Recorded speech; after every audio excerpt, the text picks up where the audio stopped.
ونعوذ بالله من شرور أنفسنا ومن سيئات أعمالنا من يهده الله فلا مضل له ومن يضلل فلا هادي له وأشهد أن لا إله إلا الله وأشهد أن محمدا عبده ورسوله. أما بعد فأعوذ بالله من الشيطان الرجيم. يا أيها الذين آمنوا اتقوا الله حق تقاته ولا تموتن إلا وأنتم مسلمون.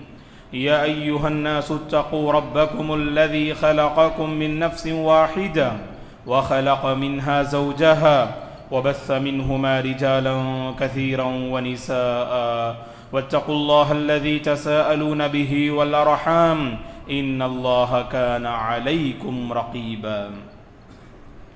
يا أيها الذين آمنوا اتقوا الله وقولوا قولا سديدا يصلح لكم أعمالكم ويغفر لكم ذنوبكم ومن يطع الله ورسوله فقد فاز فوزا عظيما. فإن خير الحديث كتاب الله وخير الهدي هدي محمد صلى الله عليه وسلم وشر الأمور محدثاتها وكل محدثة بدعة وكل بدعة ضلالة وكل ضلالة في النار. فأعوذ بالله من الشيطان الرجيم. ولقد خلقنا الإنسان ونعلم ما توسوس به نفسه ونحن أقرب إليه من حبل الوريد إذ يتلقى المتلقيان عن اليمين وعن الشمال قعيد ما يلفظ من قول إلا لديه رقيب عتيد. وجاءت سكرة الموت بالحق ذلك ما كنت منه تحيد ونفخ في الصور ذلك يوم الوعيد وجاءت كل نفس معها سائق وشهيد. لقد كنت في غفلة من هذا فكشفنا عنك غطاءك فبصرك اليوم حديد. وقال قرينه هذا ما لدي عتيد ألقيا في جهنم كل كفار عنيد مناع للخير معتد مريب الذي جعل مع الله إلها آخر فألقياه في العذاب الشديد. قال قرينه ربنا ما أطغيته ولكن كان في ضلال بعيد. قال لا تختصموا لدي وقد قدمت إليكم بالوعيد ما يبدل القول لدي وما أنا بظلام للعبيد. يرفع الله الذين آمنوا منكم والذين أوتوا العلم درجات. ہر قسم کی تعریف بزرگی اور بڑائی اس اللہ وحدہ لا شریک کے لیے ہے جس نے اس ساری کائنات کو راہ راست سے نوازا اور ساری کائنات کی تخلیق کی. درود اور سلام ہو رحمت للعالمین خاتم النبیین محمد عربی صلی اللہ علیہ وسلم پر جن پر اقراء کے ذریعے سے وحی کا آغاز ہوا. صحابہ اکرام رضوان اللہ علیہم اجمعین، تابعین، تبع تابعین، تمام مؤمن مرد اور عورتوں پر اللہ کی رحمت اور اس کی سلامتی ہو، آمین. محترم بزرگوں، نوجوانوں، عزیز بچوں اور قابل احترام میری ماں اور بہنوں، اس سے پہلے گزشتہ جمعات میں نے وقت کے سلسلے میں کچھ اہم باتیں آپ حضرات کی خدمت میں رکھیں کہ وقت کی قدر و منزلت، وقت کی قدردانی، وقت کو اللہ کی عبادتوں سے آباد کرنا، اس سلسلے میں چند باتیں آپ نے سماعت کی. وقت کو آباد کرنے کے سلسلے میں آج کے اس خطبے میں جس بات کی طرف میں توجہ دلانا چاہوں گا وہ یہ، اپنے اوقات کو حصول علم کے ذریعے آباد کیا کیجیے. بہت سارے اللہ کے بندے فارغ اوقات پاتے ہیں. اللہ تبارک و تعالیٰ نے ان کی زندگی کا کچھ ایسا لمحہ انہیں عطا کیا جن لمحوں کو اگر چاہیں حصول علم میں کھپا سکتے ہیں، صحیح علم حاصل کرنے کی جستجو کر سکتے ہیں. لیکن ہم دیکھتے ہیں حصول علم پر بہت کم لوگوں کی توجہ ہوتی ہے. ہم نے حصول علم کو مدارس و جامعات کے ساتھ خاص کر کے رکھ دیا، حصول علم کو اسکول اور کالج کے ساتھ خاص کر کے رکھ دیا، حصول علم کو جوانی کے مرحلے کے ساتھ خاص کر کے رکھ دیا، جبکہ اللہ کے نبی، صحابہ، تابعین، اتباع التابعین، سلف کی زندگی کو ہم پڑھتے ہیں تو انہوں نے اس علم کے حصول کو زندگی کے کسی مرحلے کے ساتھ خاص نہ کیا، بلکہ ان کی زندگی کی جستجو یہی رہی کہ آئے دن ان کے علم میں اضافہ ہو، آئے دن کچھ نہ کچھ نئی باتیں وہ معلوم کریں، جس کے نتیجے میں ان کی زندگی اللہ کی مرضی پہ گزرتی تھی۔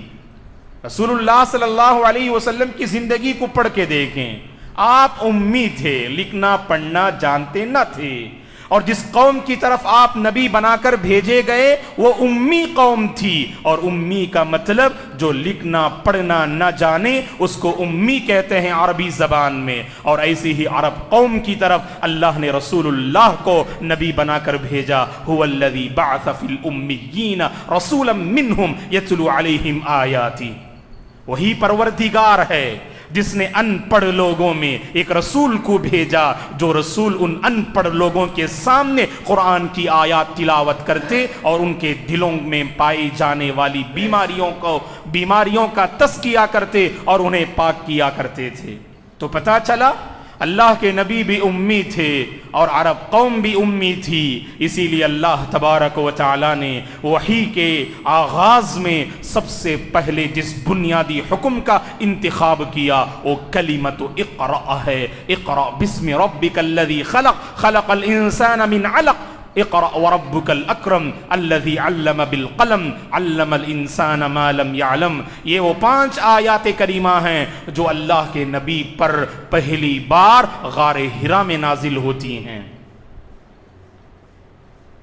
اگر آپ چاہتے ہیں آپ کے عبادات و معاملات اللہ کے مرضی پر ہوں تو پہلے آپ کو علم پر توجہ دینی ہے، حصول علم پر توجہ دینی ہے۔ قرآن مجید پڑھ کے دیکھیں، کلمہ توحید، اس میں کوئی شک نہیں، دنیا کا سب سے قیمتی زیور اور اگر کوئی لازوال نعمت ہے وہ کلمہ توحید ہے۔ جو اس نعمت سے محروم رہا وہ ہر نعمت سے محروم رہا، اور جو اس نعمت سے سرشار رہا اس نے ہر نعمت کو پا لیا۔ یہ کلمہ توحید ہے۔ کلمہ توحید کے سلسلے میں جب اللہ نے قرآن میں تاکیدی حکم دیا، پہلے کلمہ توحید کے بارے میں جاننے کا حکم دیا۔ کہا اللہ نے 20/6 پارے میں سورہ محمد میں فَعْلَمْ أَنَّهُ لَا إِلَهَ إِلَّا اللَّهِ، اے نبی پہلے آپ یہ جان لیجئے کہ اللہ کے سوا کوئی سچا اور برحق معبود نہیں، اللہ ہی برحق معبود ہے، پہلے آپ اس بات کو جان لیجئے۔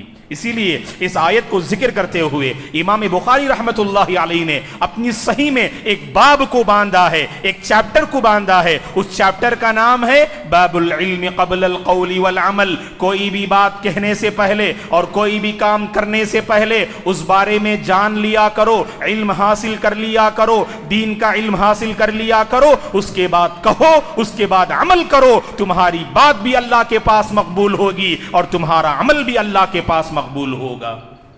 امام بخاری رحمت اللہ علیہ نے اپنی صحیح میں جو چیپٹر باندھا ہے وہ قابل غور ہے، اور اس کے بعد آپ نے یہی آیت پیش کی فَعْلَمْ أَنَّهُ لَا إِلَهَ إِلَّا اللَّهِ۔ ہماری نمازیں کیوں صحیح نہیں؟ ہماری زکوٰۃ کیوں صحیح نہیں؟ ہمارے روزے کیوں صحیح نہیں؟ یا دیگر الفاظ میں کہوں، اگر ہم عبادات کے میدان میں کوتاہ ہیں، اگر عبادات کے میدان میں کوتاہی کرتے ہیں، آپ اس کے کئی اسباب اور ریزن ذکر کیجئے۔ میں سمجھتا ہوں بنیادی سبب یہ ہے کہ ہماری زندگی جہالت کی اندھیریوں میں گزر رہی ہے، علم کی روشنی میں ہم اپنی زندگی کو نہیں گزار رہے ہیں۔ یہ بنیادی وجہ ہے دوستو۔ یہ ہر ایک اپنی زندگی کا جائزہ لے کر دیکھیں، جہالت کی گھٹا ٹوپ اندھیری میں ہم اپنی زندگی کے سفر کو آگے بڑھا رہے ہیں، پتہ نہیں چل رہا ہے کیا حق ہے کیا باطل ہے، پتہ نہیں چل رہا ہے کیا خیر ہے اور کیا شر ہے، پتہ نہیں چل رہا ہے کیا برائی ہے اور کیا بھلائی ہے، کیا سنت ہے کیا بدعت ہے، کیا شرک ہے کیا توحید ہے، کیا کفر ہے کیا سنت ہے، لوگوں کو پتہ نہیں چل رہا ہے، کیونکہ لوگ اپنی زندگی کو جہالت کے سفر میں جو ہے آگے بڑھا رہے ہیں۔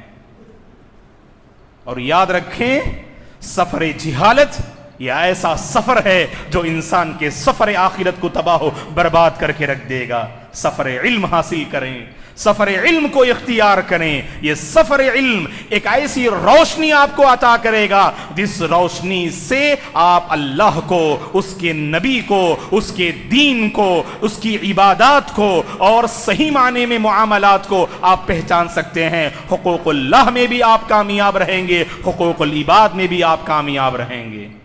اسی لیے صحابہ اکرام رضوان اللہ علیہم اجمعین کی جماعت کو ہم دیکھتے ہیں، پڑھتے ہیں اور ان کے بارے میں جب سنتے ہیں تو ہمیں پتا چلتا ہے یہ صحابہ کی وہ مقدس جماعت رہی جن کے سلسلے میں اللہ کے نبی نے سب سے پہلے اسی اصول علم پر آپ نے توجہ دلائی۔ صحابہ اکرام حسب فرصت اللہ کے نبی کی خدمت میں حاضر ہوتے، کوئی 1 مہینہ آپ کی خدمت میں رہتے، کوئی 1 سال آپ کی خدمت میں رہتے، اور جو مدینے میں آپ کے ارد گرد رہتے وہ ہمیشہ آپ سے علم حاصل کیا کرتے۔ عمر رضی اللہ عنہ اپنے بزنس کے مسئلے کو لے کر مصروف رہتے تھے، لیکن حصول علم میں آپ کی توجہ دیکھیے۔ ایک دن اللہ کے نبی کی خدمت میں عمر رضی اللہ عنہ حاضر رہتے، آپ سے علم حاصل کرتے، اگلے دن اپنے پڑوسی سے کہہ دیتے آج تم اپنے اللہ کے نبی کی خدمت میں رہنا اور جو کچھ تم علم حاصل کرو گے مجھے بعد میں بتا دینا۔ ایک دن خدمت رسول میں حاضر رہتے، اگلے دن بزنس میں مصروف رہتے، پھر اگلے دن خدمت رسول میں حاضر رہتے۔ یہ عمر ابن الخطاب رضی اللہ عنہ کی شخصیت ہے۔ اسی لیے امام ابن کثیر رحمت اللہ علیہ نے اپنی تفسیر میں لکھا ہے عمر ابن الخطاب رضی اللہ عنہ کے سلسلے میں کہ عمر رضی اللہ عنہ اللہ کے نبی سے 10 آیتیں یہ سنتے اور انہیں یاد کرتے، اور جب تک ان 10 آیتوں پر عمل نہیں کرتے اس کے بعد والی آیتوں کو یاد نہیں کرتے تھے۔ یہ عمر بن خطاب رضی اللہ عنہ، اللہ اکبر، کیا جذبہ تھا حصول علم، کیا جذبہ تھا عمل کا۔ یہی تھے صحابہ جن کے متعلق اللہ نے کہا رضی اللہ عنہم ورضوا عنہ۔ تو دوستو، صحابہ کی زندگی ہمارے سامنے واضح ہے۔ اسلام لانے سے پہلے، صحبت رسول نصیب ہونے سے پہلے ان کی زندگی کیسے بسر ہو رہی تھی۔ انسانیت کو فراموش کر انہوں نے کر دیا تھا، انسانیت کو بھلا کر وہ زندگی بسر کر رہے تھے۔ اسلام نے آ کر بتلایا انسان کو مقام انسانی، اے اہل جہاں اس سے بڑھ کر تہذیب پہ احسان کیا ہوگا۔ اللہ کے رسول صلی اللہ علیہ وسلم نے مختصر سی مدت میں صحابہ اکرام کی ایسی جماعت کو تیار کیا، اللہ اکبر۔ آج ہم دیکھتے ہیں کہ کروڑوں کی آبادی جو پوری دنیا میں مسلمانوں کی پھیلی ہوئی ہے، اللہ کے فضل کے بعد یہ صحابہ اکرام کی مرہون منت ہے اور یہ صحابہ اکرام کی کوششوں کا نتیجہ ہے۔ انہوں نے اس علم کو اپنے سینے سے تابعین میں منتقل کیا، تابعین نے اپنے سینے سے تابعین میں منتقل کیا، تب چل کر یہ علم آج ہم تک پہنچا۔ آج ہم بڑے آرام سے اس علم کو حاصل کر سکتے ہیں، لیکن اللہ رحم کرے، سہولتیں ہمارے پاس ہیں، اسباب ہمارے پاس ہیں، ذرائع ہمارے پاس ہیں، پھر بھی اللہ کے بہت کم بندے حصول علم پر توجہ دیتے ہیں دوستو۔ اور ہمارا المیہ یہ ہے، اگر گھر میں اگر بچہ شرارت کرتا ہے، دنیاوی تعلیم پر اگر وہ اپنا سفر آگے بڑھا نہیں سکتا، بہت سارے گھروں میں یہ بات سننے کو ملتی ہے کہ اس کو مدرسے میں داخل کرا دو۔ ہم لوگوں نے دین کا ایسا معمولی معیار بنا کے رکھا ہے کہ دنیاوی علم کے لیے بالکل جینیس شخصیات چاہیے اور دینی علم کے لیے شرارت کرنے والے کمزور اور کم ذہن آپ مدارس میں حوالہ کرتے ہیں۔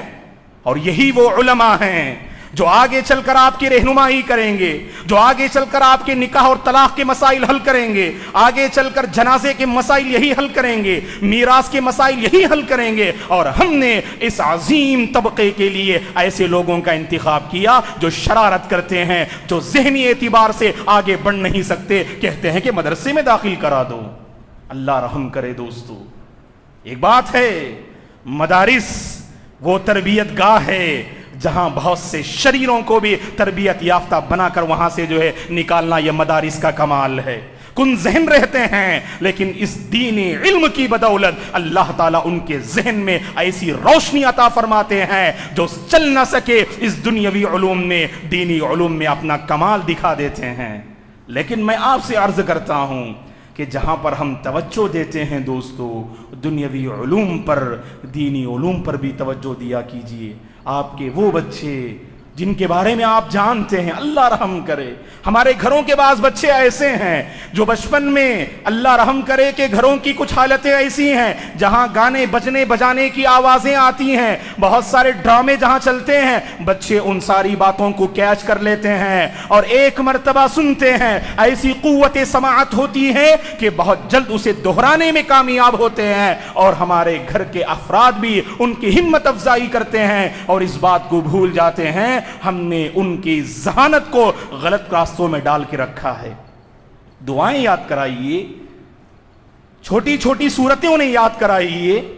آپ دیکھیے کہ ہمارے معاشرے کے وہ بزرگ احباب جو 40-50 سال سے تجاوز کر گئے، انہیں روزمرہ کی دعائیں بھی یاد نہیں، کیونکہ ان کا بچپن نہ مکتب سے گزرا، نہ مسجد سے گزرا اور نہ حصول علم پہ گزرا۔ نتیجے میں آج اپنی جگہ پر بہت ان کا نام ہے، لیکن اس کے باوجود روزمرہ زندگی کی انہیں دعائیں یاد نہیں، صبح و شام کے اذکار یاد نہیں۔ اگر کوئی دعا کی بات کی جائے وہاں آفر تلاش کرتے ہیں، کیا مولانا کیا عربی ہی میں پڑھنا ہے یا ہم اپنی زبان میں بھی اس کو پڑھ سکتے ہیں؟ دراصل دوستو یہ لاپرواہی کا نتیجہ ہے۔ اپنے بچوں کو مکتب سے جوڑ کر رکھیے، اپنے بچوں کو مسجدوں سے جوڑ کر رکھیے۔ آپ توجہ دیجیے، ہم یہ نہیں کہتے ہیں آپ جو ہے دنیاوی علوم نہ پڑھائیں، اسکول اور کالجز میں نہ پڑھائیں، پڑھائیے آپ۔ زمانے کا تقاضا ہے کہ ہمارے بچے دنیاوی علوم سے بھی سرشار رہیں۔ اس بات کو نہ بھولیں کہ اپنے بچوں کی دنیا کو سنوارنے میں اپنے بچوں کی آخرت کو تباہ و برباد نہ کریں۔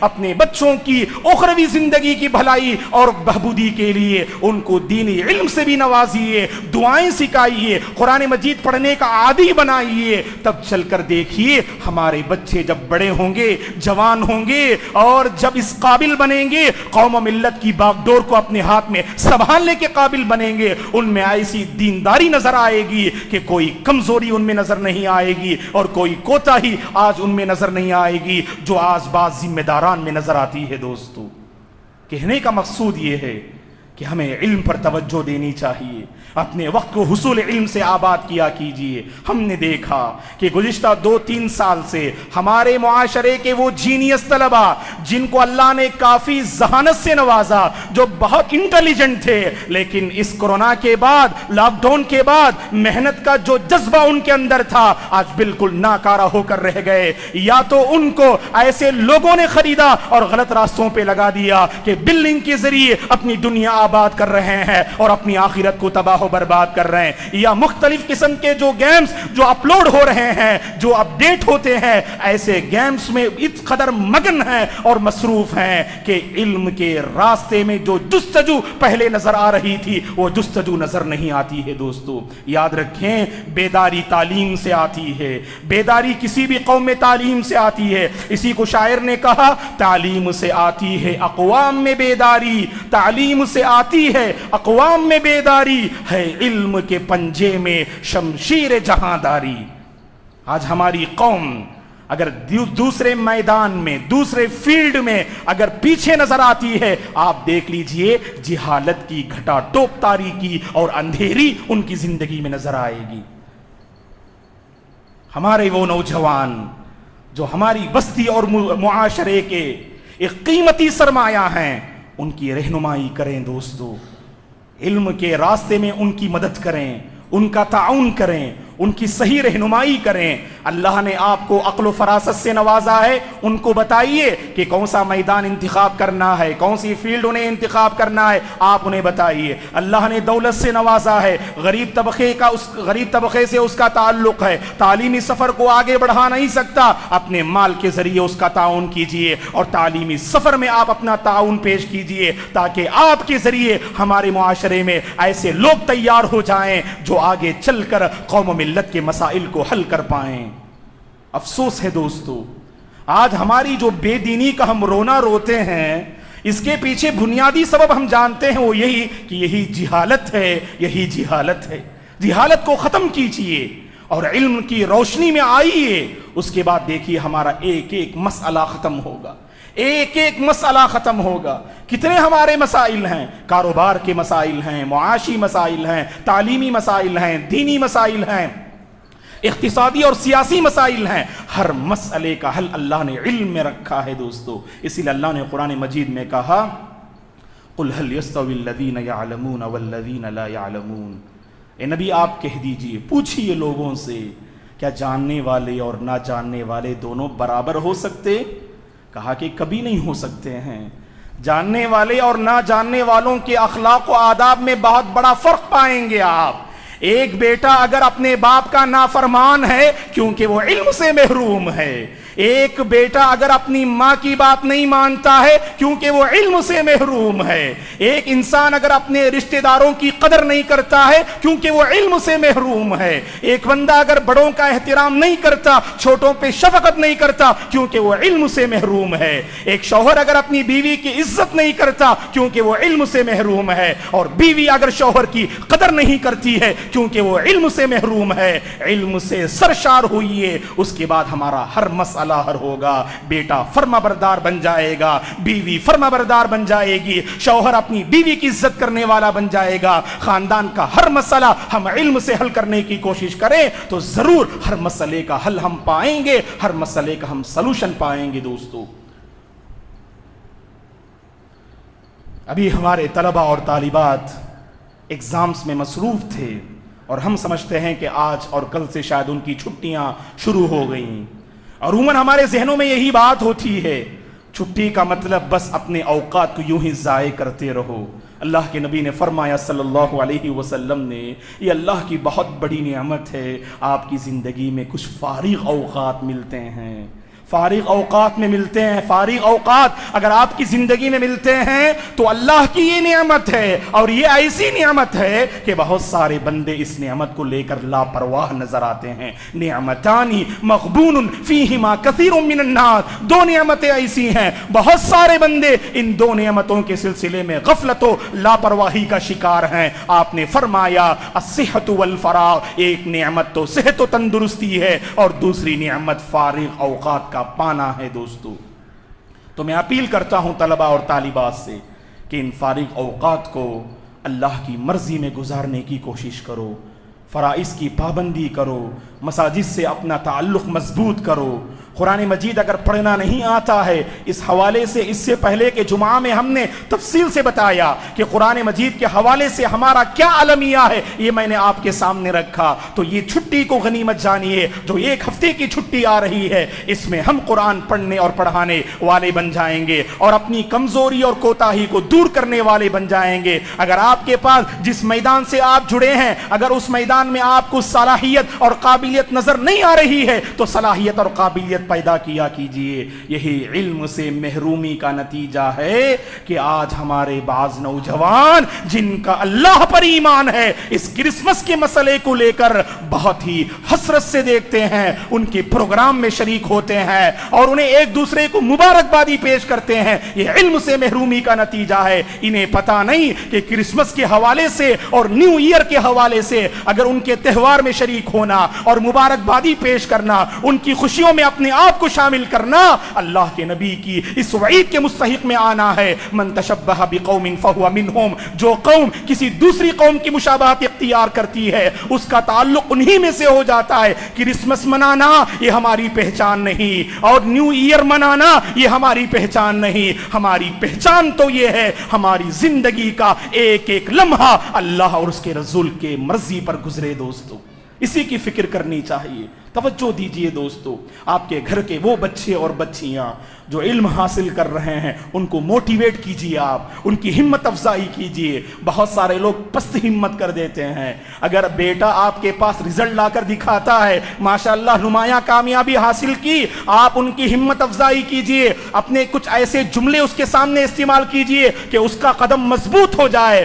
بہت سارے بندے تو اسے پست ہمت کر دیتے ہیں اور نتیجے میں آگے چل کر وہ علم علم کے سفر میں کامیاب انسان بالکل ناکام انسان ثابت ہوتا ہے۔ موٹیویٹ کیجیے اپنے بچوں کو، اور میں طلبہ اور طالبات سے گزارش کروں گا، اللہ نے جس راستے پہ آپ کو رکھا ہے اس راستے سے بہت سارے لوگ محروم ہیں۔ اللہ کے بندوں اور بندیوں، بہت سارے لوگ محروم ہیں، اور بعض تو عمر کے اس مرحلے میں ہیں آپ کو دیکھ کر حسرت کرتے ہیں، کاش یہ موقع مجھے مل جائے تو اپنی زندگی کو میں سنوار لیتا، لیکن ساتھ نہیں دے رہی ہے عمر، طبیعت ساتھ نہیں دے رہی ہے، جسم کے پارٹس ساتھ نہیں دے رہے ہیں۔ تو لہٰذا میں طلبہ اور طالبات سے گزارش کروں گا، جس راستے پہ آپ چل رہے ہیں یہ اللہ کی بہت بڑی نعمت ہے، اس کی قدر کر لو اور خوب جان توڑ محنت کرو۔ یہ ہماری پہچان ہے دوستو۔ تعلیم میں آپ ہمارے ماضی اور پاسٹ کو پڑھ کر دیکھیے،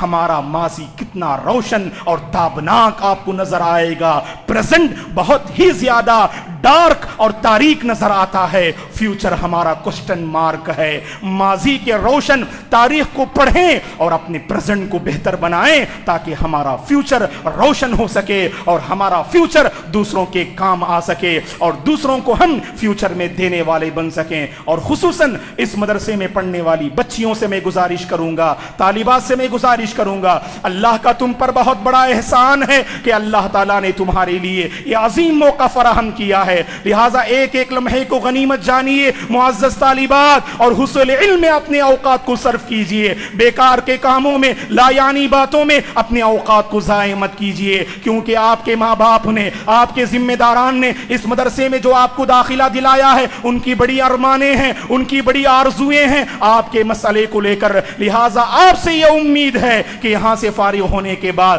خواتین کے ماحول میں زبردست انقلاب آپ لے آئیں گی، کیونکہ آج ہم دیکھتے ہیں مردوں کے لیے تعلیم کا تو بڑا اچھا نظم ہے، بہت سارے مرد حضرات تعلیم تو حاصل کر لیتے ہیں، لیکن ہم نے اپنی عورتوں کے ساتھ بڑا ظالمانہ رویہ اختیار کیا، اپنی عورتوں کو ہم نے دین سے بہت دور رکھا ہے۔ دوستو ہماری عورتیں جانتی نہیں کتنے فرائض ہیں، کتنی سنتیں ہیں، کتنے مستحبات ہیں، شوہر کے حقوق کیا ہیں، گھر والوں کے حقوق کیا ہیں، بچوں کی کیسی تربیت کرنی چاہیے، ہمارے عورتیں نہیں جانتے ہیں۔ یاد رکھیں اس کے ذمہ دار ہم مرد حضرات ہیں، کیونکہ ہم نے اپنی عورتوں کو دینی علم سے محروم کر کے رکھا، مساجد سے دور کر کے رکھا، جس کے نتیجے میں ہم جانتے ہیں کہ ہماری خواتین، ہماری عورتیں اگر ان میں دینداری آ جائیں پورے معاشرے میں دینداری آ سکتی ہے، ان میں اگر بگاڑ آ جائے یہ پورے معاشرے کو اپنے بگاڑ کی زد میں لپیٹ سکتی ہیں۔ تو اسی لیے میں عورتوں سے بھی گزارش کروں گا اور ذمہ داران اور سرپرستوں سے بھی گزارش کروں گا،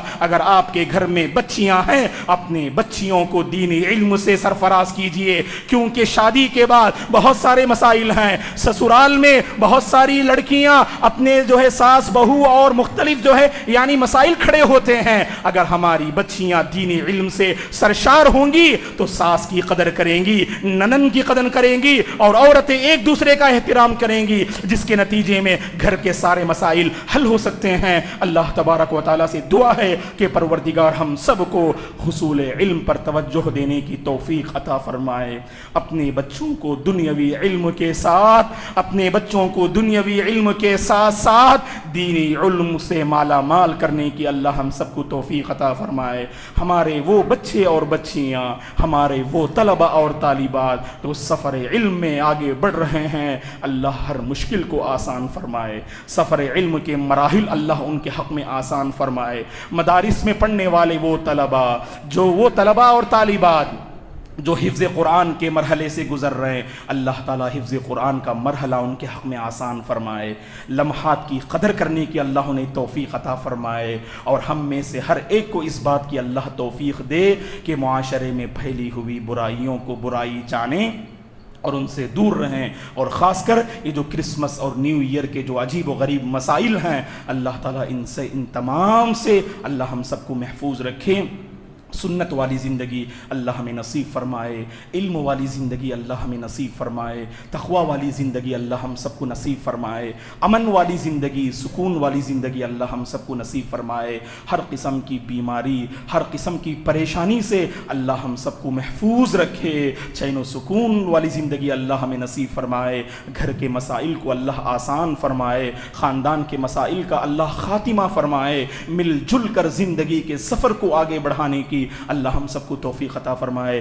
آمین. اقول قولی ھذا واستغفر اللہ لی ولکم ولسائر المسلمین من کل ذنب فاستغفروه انہ الغفور الرحیم.